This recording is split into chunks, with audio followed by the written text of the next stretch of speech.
Welcome to the Clarity Advisor Show, where you'll learn how to grow your team today. Join Ken Trupke and his guests as they discuss what works and doesn't work to grow your team in today's world.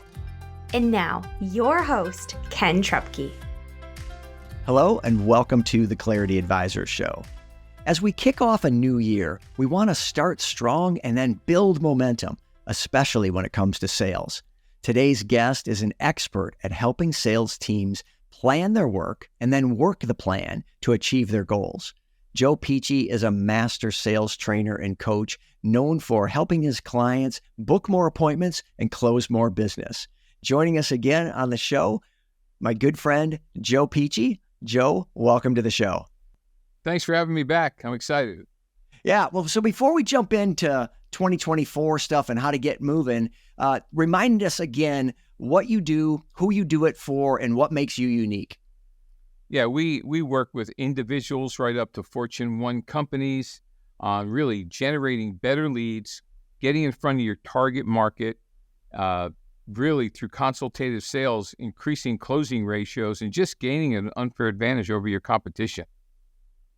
Excellent. So who makes a good client for you?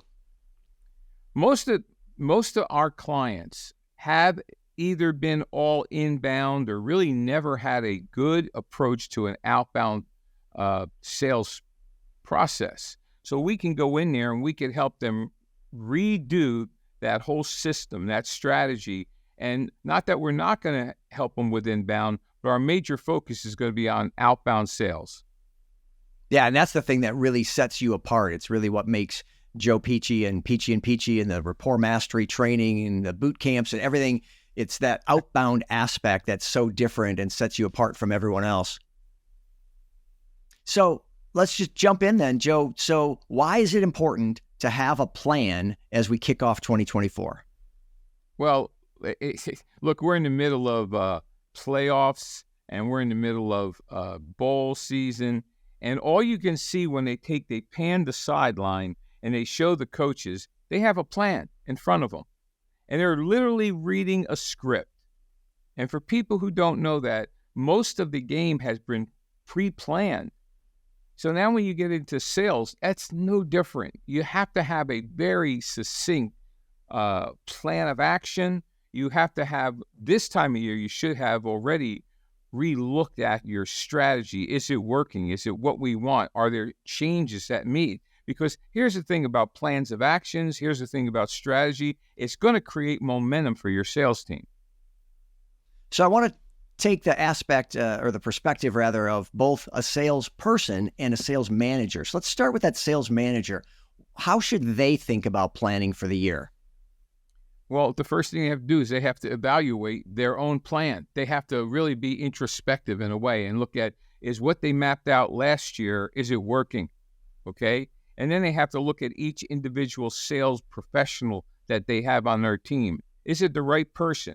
You know, are they improving? Are they showing signs of hitting the right numbers? So I would say first that sales manager has to do an assessment of himself and what's going on. Then an assessment, and I like the SWOT, of the team. And sometimes this is where changes have to occur. How do you mean? Well, after a while, if a person is not doing what you want them to do, and the plan is sound, and they're not gaining ground or hitting numbers, maybe they need to do something else. Well, now let's shift over to the salesperson. Why is it important for them, and how should they be thinking about planning? Well, a salesperson is really an independent contractor. I don't care if they're a W-2, 1099. They're being evaluated on their sales acumen, numbers, and metrics. So they've got to be on top of it too. They've got to be in sync with what the sales manager or the VP wants.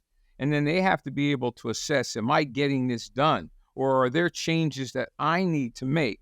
Do I need to get better at certain things? You know, this is the time of year also where sales managers and sales individuals need to pump up the training somewhat, find out what needs to be trained in our company and go for it. Don't wait till the end of the, midway through the second quarter. Get it done now and you'll see an incredible momentum. So you mentioned the SWOT analysis, which for if you don't know, it's a strengths, weaknesses, opportunities, and threats. It's a way of looking at inside the organization and outside the organization, what's working and what's not. So besides a SWOT analysis, what are the other components of a successful sales plan, the way you coach it?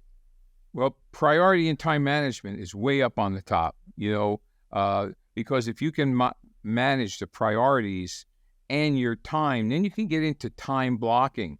And look, salespeople are busy. They're not lazy.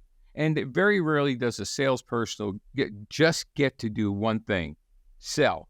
They've got records to keep. They got to input things into their CRM. Sometimes they have to generate their own leads. So there's various things that salesperson is called to do. And if they don't have a good priority management system in place where they can start time blocking, they can get very confused very fast and not do the main thing. So what are some of the other elements of a successful sales plan? Well, again, I like to map it out. In other words, what are we trying to accomplish here at the end of the first quarter, the second quarter, the third quarter, and the fourth quarter, and then back it up? See, I believe in this, okay? You don't wait till the end of the quarter to find out if you're having a good quarter. So, but you want to have metrics in place for the end of each of those quarters. But then you want to break it down even further and go into a 60-day, 30-day. So you're constantly reviewing, hey, how many outbound calls are we really making? All right? Is our marketing department in sync with our sales department? If you're using outside lead sources, how good are the leads? Okay? I've seen some companies go a whole year and never really assess the value of the leads they're getting in. And really, it shouldn't take a year. It should take 30 to 60 days. You're either getting good leads or you're not getting good leads. So it's always going to come down to leads and then picking up the phone to book those appointments, and then from there, getting that to a meeting. So the plan's going to have that SWOT analysis, figure out where we're doing well and need improvement, and then we're going to put some goals down there, plan to address and assess where we are progressively through the quarter, and then also have metrics. So why is it important to have this plan, and what happens if we don't? Okay, so when it comes to measuring things, nothing is easier to measure than sales. People tell me all the time, I'm really good at sales. No, you're really good at sales if you hit the VP's numbers, all right, or your personal numbers. And so if you don't have that in place, you're going to get off track. Before you know it, you're going to be halfway through the year looking back at saying, boy, we really missed the mark. We're way off the mark. But if you have these plans, I can tell if I'm off the mark by 1 week. It doesn't take me long to see if I'm fishing in the wrong pond, so to speak, not generating the quality leads we need in our business, not getting enough appointments. It's easier. And right now, getting appointments, you're going to make 2 to 3 times more calls just because of the economy. So besides the plan then, for a successful kickoff to the year, what other elements of that kickoff are there?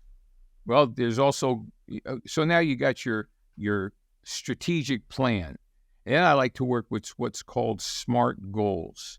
So we'll pick one person and give them the ability to do 3 SMART goals and to work on that during that quarter or during that month.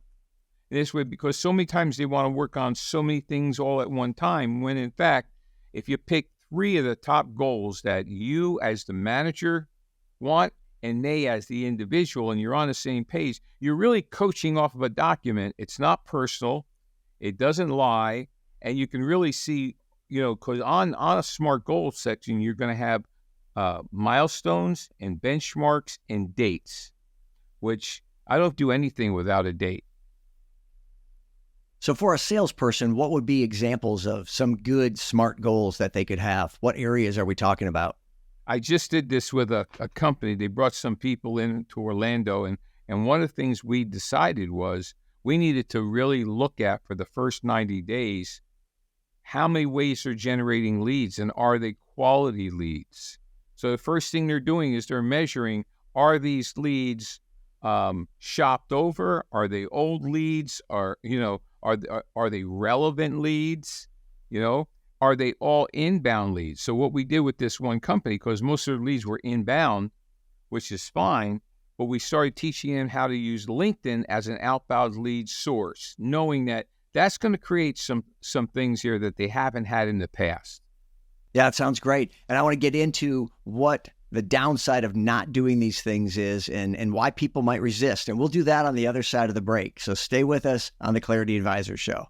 Is your business where you want it to be or on track to get there? Clarity Advisors helps business leaders improve communication and get your team aligned and engaged for greater success. We specialize in helping you streamline your sales and operating systems to improve efficiency and grow your profits. Call or text Ken at 616-822-2998 to have a complimentary 12-minute call to see what some clarity could do for you. Okay, welcome back to the Clarity Advisor Show. Today we're talking with master sales expert and trainer Joe Pici. So, Joe, why do people resist planning? What are the reasons a sales manager, or even a salesperson, doesn't want to get these things in place? One word: accountability. The minute you have a plan in place, and the minute you have metrics, and you have all the things a good plan will have, measuring capabilities, everything, now there's going to have to be a word called accountability. What if they don't? What if they don't perform? Now you're in a situation, okay? We started this thing off with a football analogy, but when you watch these coaches and they have their plan, if they get off that plan, they didn't get off that plan because things were going well. They got off that plan because things weren't going well. But a lot of times they get off their plan too quickly. And so as a sales manager, I'm going to keep my team to that plan, and I'm going to be evaluating, but you cannot evaluate anything without activity. How do you mean? If they're not making their 25, 30, 40, 50 calls a day, if they're not generating some leads, then the plan is going to look like it doesn't work, when in fact you can't measure it without activity and action. So, Joe, what have you seen as the difference between people that set these things up front at the beginning of the year and kick off their year with these plans in place versus teams that don't? Well, I can tell you, I've got a couple clients, and I do more training with them than coaching. And some of them haven't set their plan of action in place for next year. They like to do it the first 2 or 3 weeks of January. Well, now, by the time you get it in, now you're in February, and now people have to master those skills and master the plans. I think if people would just say, you know what, from mid-November to December 31st, this is when we need to assess, re-gauge, replan, reactivate, and then when the bell rings on quarter one, you're in the game. You're actually going. And so instead of wasting a whole first quarter, you're not going to waste that quarter. Well, so we're probably about a month late then having this conversation because it's the first week of January. So for teams that didn't go back and do that from November 15th to the end of the year, what can they do at this point? Is the quarter a wash at this point, and we just start looking at Q2, or what can they do? No, the quarter's not a wash. What's going to have to happen, though, is they're going to have to be more definitive about their plan. It's going to be a smaller launch, okay? What I like that companies do with us when we go in is they'll use the first training, like a first training in January, as kind of a kickoff to their plan, all right? And so they can still get a lot done, but they got to get to it now. And they've got to maybe not do as many SMART goals in that first quarter, but do SMART goals that they can definitely move the needle and that people can see success.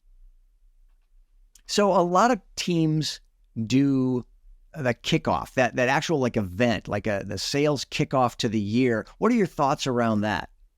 Well, I think any time that you can bring the team together, all right, but I wouldn't make it 100% celebratory and, fun and everything. I think there's a component piece to that, but I think this thing needs to have some strategic planning, and then some tactical training, and then a go-to-market strategy, and then maybe a little attaboy and cheer them up a little bit. So if you could combine the training aspect, the metrics and the plan rollout aspect, along with some celebrations, that in your mind makes for a good kickoff meeting. Yeah, I do. And I think people wait too long in the year to train. They're thinking about, it'd be good if we get the team together in April. Well, that's 4 months. You're almost at halfway point. So January and February are great training months because, again, you got them right there. They're already excited about being able to wash away the old numbers and start over. So last question, momentum. I know in football, and we've talked about this multiple times, it's so important to build momentum, fast start, get going. How does that translate to your sales team and your business in general? Momentum is the key to business and sports. Nothing is more important than momentum. And most companies never get it. They're too busy dealing with negative stuff instead of, hey, you wanted the job, you got the job, let's focus on doing the job and not worry about, did Linda get a 1% raise last month? Okay? It's really, momentum comes from minding your own business and doing your job. And that's all part, again, of accountability. Well, Joe, I know you've got a gift for our audience. Why don't you tell us about that? Yeah, if they'll take out their cell phone right now and they're going to send the word Sales Edge, they're going to text Sales Edge, SALESEDGE, to a new number. The new number is going to be going 59925. 59925. That'll take you to a Pici link. Hit the link. That'll take you to a splash page. There's a lot of downloads, e-courses, web courses. There's also you're going to get a master class on the 9 non-negotiables of sales. And so there's plenty out there. But here's the other.